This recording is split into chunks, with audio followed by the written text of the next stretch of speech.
Bhopal team के 3 कलम कला कलाकार द्वारा मुशायरे का आयोजन किया गया, जिसमें प्रदेश के प्रसिद्ध लोगों ने शिरकत की। इस मौके पर डॉक्टर मोहम्मद आजम जी भोपाल, डॉक्टर परवीन कैफ भोपाल, कवि गुस्ताख आनंद नर्मदापुरम, कवयित्री डॉक्टर मीनाक्षी दुबे भोपाल, मदन तन्हाई इटारसी उपस्थित रही। मुख्य अतिथि के रूप में अर्चना पांडे जी उपस्थित रही। टीम के 3 के संस्थापक सौरभ निगम, मंजुला जी, इरफान खान ने कहा कि साहित्य को नई ऊर्जा देने के लिए ये कोशिश जारी रहेगी। विशेष देखिए, जो मुशायरे हैं या कवि सम्मेलन हैं, हमारी संस्कृति, हमारी तहजीब का एक अहम अंग है और इनसे बहुत सारे लोग जो सुनने आते हैं या लोग जो पढ़ते होते हैं, उनसे समाज को बहुत फायदा होता है। क्योंकि वो ऐसी बातें करते हैं जो लोगों को दिल को लगती हैं और जो व्याप्त होती हैं समस्याएं, उनका उसमें वर्णन होता है। तो अशआर के जरिए या कविताओं के माध्यम से हम ये कोशिश करते हैं कि लोगों को जागृत करें या उनके दिलों को गुदगुदाएं, उनको एक जो साहित्य का जो लुत्फ है, जो साहित्य का जो एक जायका है, वो अगर कहीं मिलता है तो मुशायरों के सिलसिले में मिलता है। और आज का ये मुशायरा इसलिए भी बहुत अच्छा होने वाला है, मुशायरा या कवि सम्मेलन दोनों आप कह सकते हैं, क्योंकि दोनों ही भाषाओं के लोग सम्मिलित रूप से आज यहाँ पे प्रस्तुति देंगे। और उन प्रस्तुति से एक विशेष बात यह है कि ये कलम कला और कलाकार, ये जो केथरी वाले लोग हैं, इतने उत्साही लोग हैं, इतनी खूबसूरत महफिलें सजाते हैं कि इनमें हर व्यक्ति अपने आने को अपने लिए एक सौभाग्य समझता है। तो आज ये सौभाग्य मेरे जिम्मे आया है कि मैं आज इस प्रोग्राम में मौजूद हूँ। मैं इनके तमाम जितने भी केथरी के जितने लोग हैं, मैं उनका धन्यवाद हृदय से देना चाहता हूं कि उन्होंने आज मुझे चयन किया कि मैं इनके यहाँ उपस्थित होकर कुछ मुशायरे के सिलसिले के कुछ अपने अशार सुनाऊं। जब हम आज जो भागदौड़ वाली जिंदगी है, मन परेशान होता है, बड़ा विचलित रहता है, तो मुशायरा कैसी चीज, उसको सुनने वाले मन में गुदगुदी होती है, स्वास्थ्य पे भी आपका अच्छा रहता है। एग्जैक्टली। देखिए, जो खुशियां 2 तरह की होती हैं। एक शारीरिक खुशी होती है, उसके लिए भागदौड़ कर रहे हैं आप, अपने लिए तमाम चीजें इकट्ठा कर रहे हैं, लेकिन मानसिक सुख कहाँ से मिलता है? मानसिक सुख जो मिलता है वो साहित्य से ही मिलता है। तो साहित्य की जो चीजें होती हैं, आपको 2 तरह की ग़िज़ाएं भी होती है। एक कहते हैं जिस्मानी ग़िज़ा, जिस्मानी ग़िज़ा जो हम कुछ खा रहे होते हैं, और एक होती है रूहानी ग़िज़ा। तो ये रूहानी ग़िज़ा है, जो शायरी है, जो कविताएं हैं, वो आपको रूह को ग़िज़ा देती हैं, आपको रूह को स्वस्थ करती हैं, आपके रूह को लुत्फ देती हैं, मजा देती हैं, प्रसन्न करती हैं, पुलकित करती हैं। तो ये दोनों चीजें बहुत जरूरी है कि भागदौड़ की जिंदगी में आपके साथ ये भी हो कि आपके जो आत्मा है, आत्मा को भी आप कुछ संतुष्टि मिले, उसको भी कुछ लुत्फ आए, उसको भी मजा आए। तो ये सारे आयोजन जो साहित्य के होते हैं, उनका मकसद यही होता है।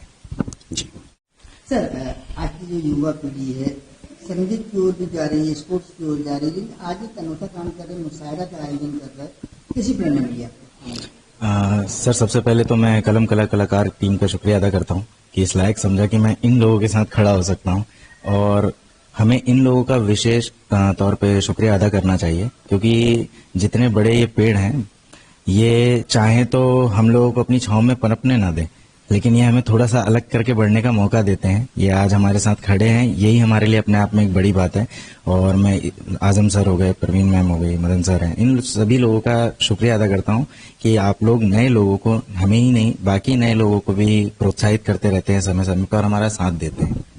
मुशायरा जो है वो कैसे आपके जहन में आज मुझे इस फील्ड में जाना चाहिए, वो लोगों के चेहरे पर मुस्कुराहट देना चाहिए? जी सर, क्या होता है कि मेरा तो ये मानना है, लोग अभी आपने पूछा भी था, लोग गम में, गुस्से में जिस रास्ते पे चले जाते हैं, चाहे वो नशे का हो या किसी और तरीके का, मेरा ये मानना है मतलब व्यक्तिगत तौर पे कि मतलब लिखना, मुशायरा हो चाहे कवि सम्मेलन हो, चाहे कवि हो शायर हो, मुझे लगता है अपना गुस्सा निकालने का सबसे अच्छा जरिया है शायरी। आप जो चाहे कह सकते हैं, आप पे कोई कुछ कर भी नहीं पाएगा और आपका गुस्सा भी निकल जाता है, और आपकी जो रूहानियत है वो जिंदा रहती है कि हम सच कह रहे हैं, भले उस पे कुछ आगे हो ना हो, पर वो चीजें हम कह देते हैं तो हम एक तरीके से सामाजिक रूप से हमारी जिम्मेदारी तो निभा रहे हैं। अनंत जी, क्या लगता है आज के जमाने में लोगों के चेहरे से मुस्कुराहट छीन रहे और आप उनको मुस्कुराहट प्रदान करने का प्रयास कर रहे, क्या वजह है? सर, इसकी वजह तो आप मीडिया वाले ज्यादा बेहतर जानते हैं, पर मैं फिर भी ये बताना चाहूंगा कि हम लोगों का काम सिर्फ लोगों को हंसाना नहीं है, हमारा काम उन्हें जगाना है। अब वो हंसते हुए जागे, रोते हुए जागे, ये उनके ऊपर है। कई बार हम देखते हैं शहर शायरी और मुशायरे के माध्यम से बड़े बड़े नेताओं में सच्चाई भी शामिल आती है। सर अगर आप रुकेंगे ना 10 मिनट तो आपको पता चलेगा हम क्या करने वाले हैं ऊपर। जी सर, आनंद कुमार, कभी आनंद कुमार क्या था कि कलम कला कलाकार, ये ऐसे सुनने में बड़ा राइमिंग टाइप का लगता है, पर इसका असल उद्देश्य जो था वो ये था कि कलम कला कलाकार, कलम मतलब उन लोगों के लिए है कि जो एकदम नए लोग होते हैं उनके लिए छोटी छोटी गोष्ठियां करवाई जाती हैं, कला जो नए लोग हैं और थोड़े से स्तर पे स्थापित हो चुके हैं उनके लिए, और कलाकार हमारे बीच खड़े ही हैं, आप देख रहे हैं। तो ये तीनों लोगों को जोड़ के काम साथ चलाने का काम है कलम कला कलाकार। क्या लगता है मुशायरा जो है दिन पे दिन गुमनामी की ओर जा रहा है, सरकार किसी कदम उठाना चाहिए? हाँ बिल्कुल उठाना चाहिए, लेकिन ये तो लोगों की मेहनत है कि वो अपने पास से सब करवा दें और हमें उनकी तकलीद करना चाहिए। काबिल तहसीन है उनका काम कि वो लोग जुड़ के मिल के और एकता की बातें करते हैं मुशायरों में। यहाँ ये नहीं होता कि लोगों को निष्पक्ष बातें होती हैं, मोहब्बत की बातें होती हैं, और शायरी तो है ही मोहब्बत का नाम, उसमें उसको मोहब्बत की बातें होती हैं, एकता की बातें होती हैं, समाज में इससे एकता फैलती है। अब यहाँ भी देखिए हिंदी के भी हैं और उर्दू के भी हैं, जबान में भी एकता है, सब मिलके एक उर्दू हिंदी आपस में बहने हैं। बात करें मुशायरे की तो पहले जब आदमी के पास गम होता तो मुशायरा सुनने चले जाता था, थोड़ा गम मिटाता, लेकिन आजकल युवा गम होता तो शराब पीने जाता है। हाँ, अब ये लोगों की बिल्कुल आना चाहिए और इससे सुकून मिलेगा, तस्कीन मिलती है। जैसा भी डॉक्टर साहब ने कहा कि रूहानी ग़िज़ा इससे मिलती है, लेकिन आके लोग देखें तो उनकी समझ में आएगा। और आज के मुशायरे की सबसे अच्छी बात यह है कि हमारे डॉक्टर साहब आजम साहब उसकी निजामत करेंगे, जो बहुत खूबसूरत नाज़िम है। तो ऐसा मुशायरा जो आपको बहुत करीबी, दिल के करीब गया हो, तो आज भी आप गुनगुना लेते हो? ये मुशायरा ने, हाँ शेर कह रहे हैं आप। हाँ देखिए, दिल के हैं बुरे लेकिन अच्छे भी तो लगते हैं, हर बात सही झूठी सच्चे भी तो लगते हैं। शुक्रिया।